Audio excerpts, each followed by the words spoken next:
Sinabi naman ng kampo ni Vice President Sara Duterte na nasa nag-akusa na ang bola kung paano nila papatunayan ang articles of impeachment laban kay Vice President Sara.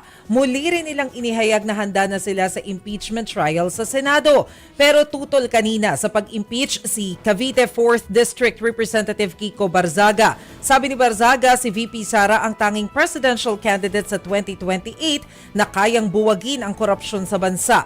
Binuweltahan naman niya ni Manila 6th District Representative Benny Abante. Hindi daw tungkol sa 2028 elections ang impeachment ni VP Sara. Ito ay para patunayan umano na walang opisyal ang mas mataas sa batas. Kung si Lanao del Sur Representative Zia Alonto Adjong naman ang tatanungin, dapat ituloy ng Senado ang proseso ng impeachment kahit may pagbabago ito sa liderato. Sinigundahan naman niya ni Akbayan Party List Representative Shell Jokno dahil ginawa na raw ng Kamara ang kanilang trabaho.